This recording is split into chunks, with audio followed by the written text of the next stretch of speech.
سننے کا اور سنانے کا فائدہ صحیح تب بھی ہوگا جب ہم قرون اولیٰ کو دیکھ کر سنائیں گے اور سنیں گے کہ سننا کیسے ہے، سنانا کیسے ہے۔ سننے والوں کے لیے کیا آداب ہے، سنانے والوں کے لیے کیا آداب ہے، انشاءاللہ پھر فائدہ ہوگا۔ چاہے ایک سنے گا یا 100 سنے گی یا 1000 سنے گا، فائدہ تب ہے۔ اور خطبہ کے لیے اور بیان کے لیے بیان دوران ایسی حرکات کرنا کہ سننے والوں کی توجہ ادھر ہو جائے، سنانے والے کی ہو جائے، یہ بچنا چاہیے، یہ آداب کے خلاف ہے۔ اس کا بڑا دھیان ہونا چاہیے۔ ہاں ایک مجبوری ہے، عذر ہے، بعض دفعہ شرعی عذر ہوتا ہے، انسان کی ذاتی مجبوری ہوتی ہے، کوئی تکلیف ہوتی ہے تو اللہ پاک اس سے درگزر فرمائے، اور امید ہے درگزر فرمائے گے۔ یہ اللہ پاک مجھے سنانا بھی سکھا دے اور سارے عالم کو سننا سکھا دے۔ سنیں گے فاستمعوا وانصتوا فاستمعوا له وانصتوا لعلکم ترحمون۔ سننے والوں کے لیے اللہ کی رحمتیں آتی ہیں۔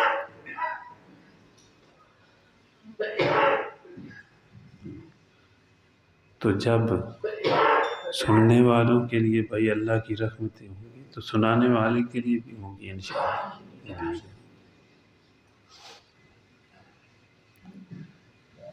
یہ جتنے کو اعمال نظر آتے ہیں نا، کوئی نماز پڑھ رہا ہے، کوئی زکوٰۃ دے رہا ہے، کوئی حج کے لیے جا رہا ہے، کوئی عمرہ کے لیے جا رہا ہے، کوئی صدقہ خیرات کر رہا ہے، کوئی کسی کو سلام کر رہا ہے، کوئی جواب دے رہا ہے، یہ نیکیاں ہیں نا معاشرے میں، یہ سب سننے کی برکت ہے۔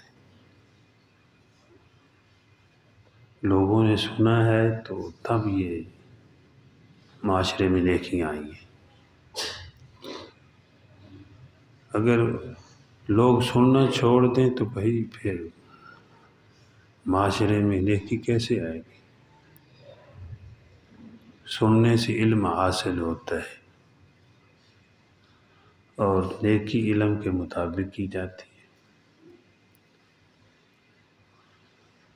اور پھر اللہ اخلاص نصیب فرمائے تو اللہ کے ہاں قبول ہوتی ہے، اور قبولیت کی امید بھی رکھنی چاہیے۔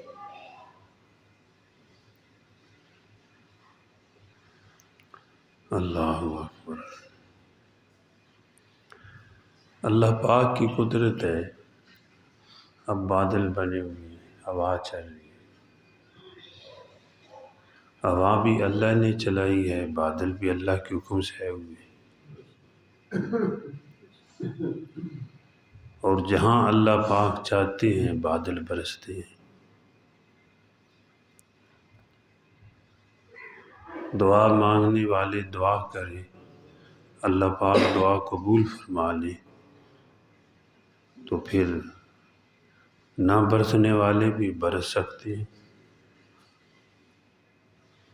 اور برستے ہوئے اللہ پاک چاہیں تو روک بھی سکتے ہیں۔ اب بادلوں کو دیکھ کر حضور صلی اللہ علیہ وسلم دعا فرمایا کرتے تھے، اللہم انی اعوذ بک من شر ما فیہ، اے اللہ اس میں اگر کوئی نقصان دینے والی چیز ہے تو ہمیں اس سے بچا لیجیے، اس کے شر سے بچا لیجیے۔ اور جب بادل برسنے لگتے تھے تو آپ صلی اللہ علیہ وسلم پھر دعا فرماتے تھے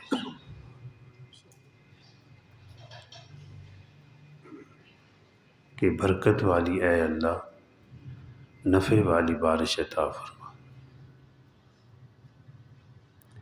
اگر بادل واپس چلے جاتے تو اللہ پاک کے پاک نبی صلی اللہ علیہ وسلم اللہ کا شکر ادا کرتے، لیکن اس کے برعکس بعض لوگوں کی زبان پہ کچھ اور باتیں ہوتی ہیں۔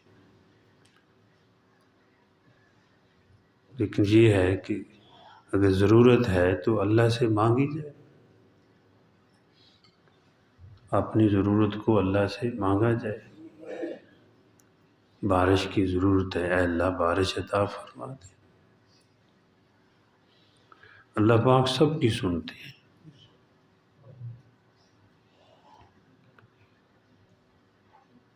جانوروں کی بھی سنتے ہیں، حشرات کی بھی سنتے ہیں، حیوانات کی بھی سنتے ہیں،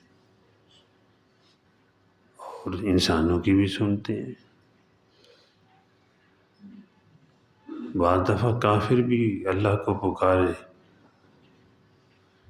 تو قرآن و سنت سے یہ بات معلوم ہوتی ہے کہ اللہ اس کی بھی سن لیتے ہیں۔ لیکن اصل دعا مومن متقی کی ہے،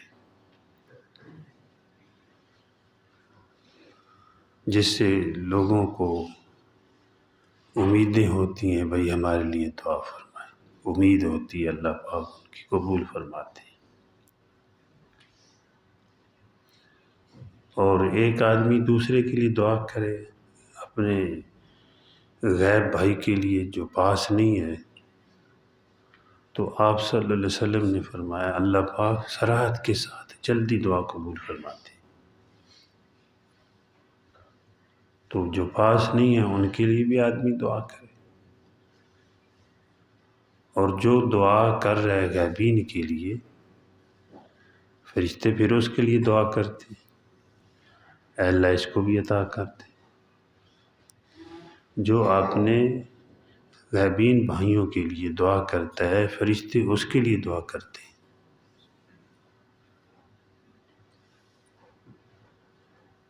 بعض دفعہ ایسا ہوتا ہے کہ اللہ چونٹیوں کی سن لیتے ہیں۔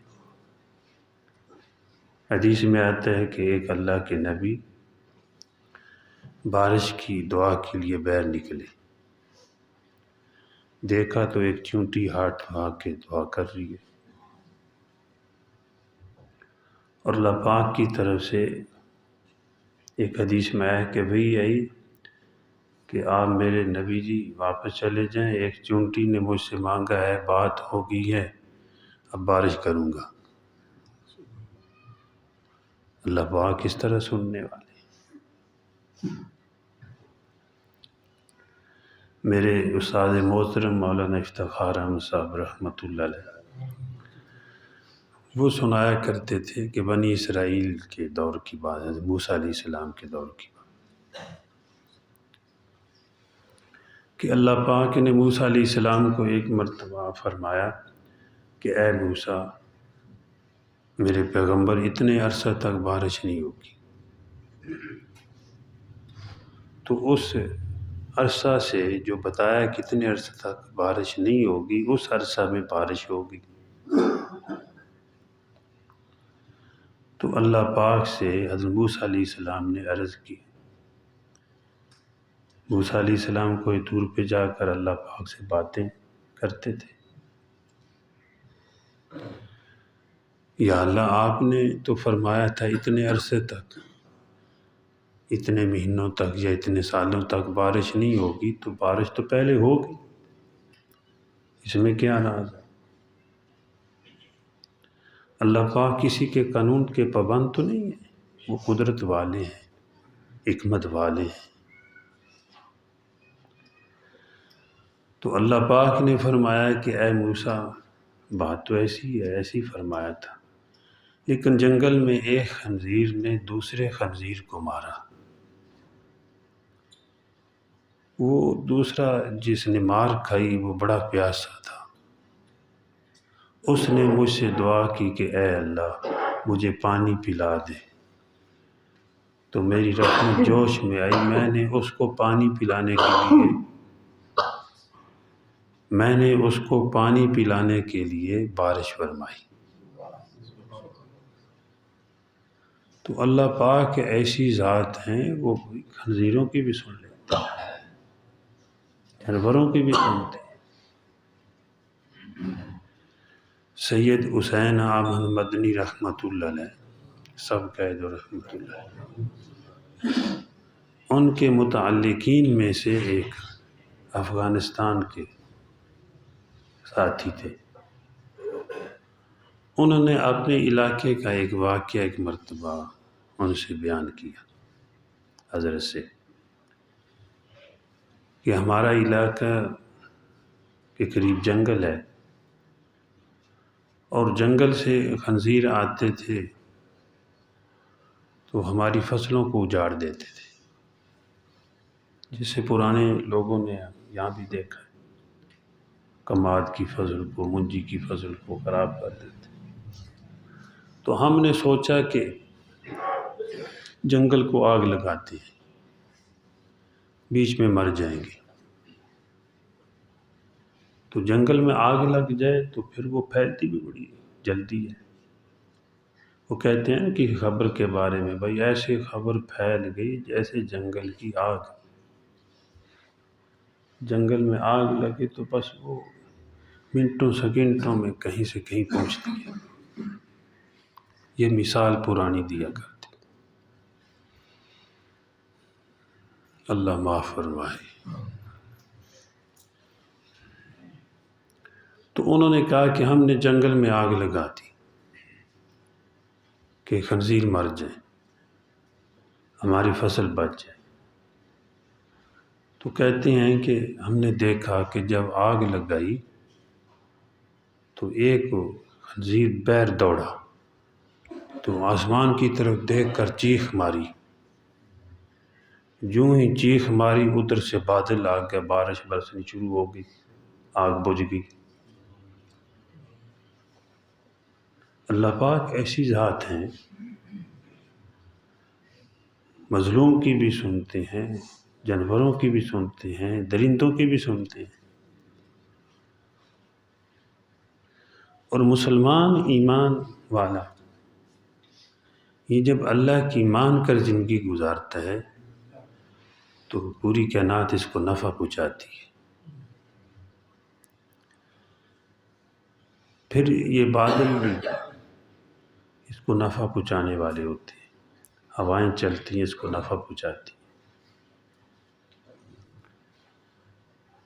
اور حتیٰ کہ جانور بھی نفع پہنچاتے ہیں۔ زمین آسمان کا یہ محبوب ہوتا ہے جب یہ اللہ کا محبوب ہوتا ہے۔ زمین آسمان والے سب اس پہ رشک کرتے ہیں، اور یہ اللہ کی رحمت کے نور میں معمور اور مخمور ہوتا ہے۔ چلتا ہے تو نور برستا ہے، بولتا ہے تو نور برستا ہے، پکڑتا ہے تو نور برستا ہے۔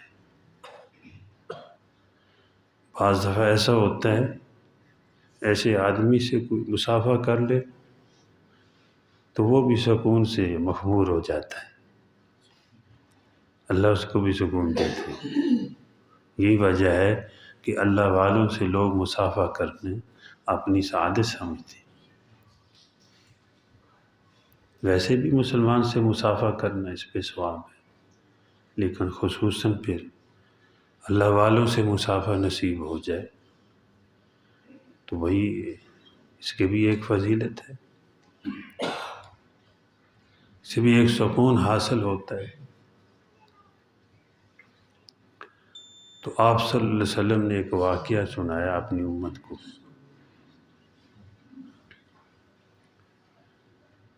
کہ ایک آدمی جنگل میں جا رہا تھا، تو اس نے فسامیا صوتاً فی سخاوہ، اس نے بادل سے آواز سنی۔ بعض دفعہ اس طرح کی آواز سننے والا بھی ولی ہوتا ہے، عام لوگوں کو بھی بعض دفعہ اللہ سنا دیتے. بادل سے آواز سنی کہ اس کو کوئی کہہ رہا ہے، یعنی اللہ کی طرف سے یہ آواز تھی کہ فلاں کے باغ کو سیراب کر. تو کہتے ہیں بادل اس میں سے ہٹا، بادلوں میں سے ایک طرف چل پڑا. نام میں نے سن لیا کہ فلاں نام ہے، تو بادل کے پیچھے پیچھے چلا. بادل ایک پتھریلی زمین پہ آ کے برسا، اور وہاں سے کچھ نالیاں بنی ہوئی تھیں. پانی نالی میں اکٹھا ہوا، وہ ایک طرف جا رہا ہے، میں بھی پانی کے پیچھے پیچھے. تو وہ پانی باغ میں پہنچا، تو آگے دیکھا تو وہاں ایک آدمی بیلچہ لیے ہوئے ہے، وہ پانی کو ٹھیک کر رہا ہے. تو کہتے ہیں اس آواز سننے والے نے اس سے پوچھا بھئی آپ کا نام کیا ہے؟ تو انہوں نے بتایا میرا فلاں نام ہے. انہوں نے اس انداز سے پوچھا ہے اللہ کے بندے آپ کا نام کیا ہے؟